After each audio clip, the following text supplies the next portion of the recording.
एक समय की बात है जब एपीजे अब्दुल कलाम राष्ट्रपति भवन के बगीचे में भ्रमण कर रहे थे। तभी उनका एक दोस्त उनसे मिलने आया और बोला, कलाम, तुम यहाँ बैठे हो? मैं तुम्हें न जाने कहाँ कहाँ खोज रहा था। मैंने तुम्हें पूरे महल में खोजा लेकिन तुम ना मिले। तुम यहाँ बैठकर क्या कर रहे हो? तब कलाम बोले, मैं तो यूं ही यहाँ बैठे इस प्रकृति को देख रहा हूँ। यहाँ के पेड़ पौधे में कितनी ऊर्जा है, यहाँ के पक्षियों में कितनी ऊर्जा है। मैं इन सब से प्रेरणा प्राप्त कर रहा हूँ। और तभी उनका मित्र बोला, कलाम, एक बात बताओ, यदि हमें अपने जीवन में बार बार असफलताओं का सामना करना पड़े तो हमें क्या करना चाहिए?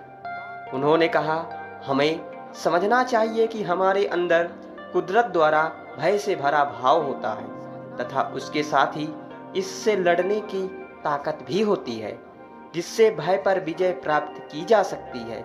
जब जीवन में परेशानियां आएं तो उससे होने वाले प्रभाव या दर्द को परखने की मात्र आवश्यकता होती है। इस दर्द के साथ ही अंतरावलोकन या फिर कहें आत्मनिरीक्षण की शक्ति भी होती है, जो उस परेशानी को दूर करने का मार्ग प्रशस्त कर सकती है।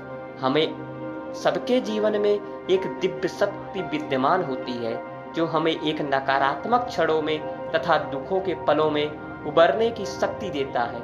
अगर हम अपने मस्तिष्क को उजागर कर लें तो हमें सफलता का मार्ग मिल सकता है तथा हम उच्च स्थान प्राप्त कर सकते हैं। हमें अपनी सीमाओं से बाहर आकर अपने दिमाग में बसी उस शक्ति को मात्र उभारना होता है।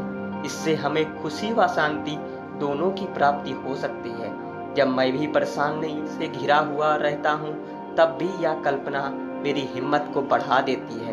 तब उनके मित्र ने कहा, कलाम, तुम दूसरों की सहायता के लिए भी हमेशा प्रेरणा देते रहते हो, इससे तुम्हें क्या लाभ मिलता है? तब कलाम बोले, जब कभी भी इंसान अपने को अकेला देखता है वह निश्चित रूप से अपनी तकलीफ को दूसरों के साथ बांटना चाहता है। वह उनसे अपनी सहायता की उम्मीद करना शुरू कर देता है।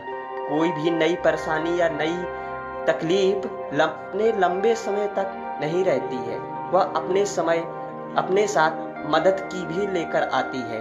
मेरे पास जो लोग परेशानी या तकलीफ में आते हैं, मैं मददगार बनकर उनकी मदद के लिए आगे आता हूँ ताकि नापाक ताकतों को मैं दुआओं से दूर कर सकूँ।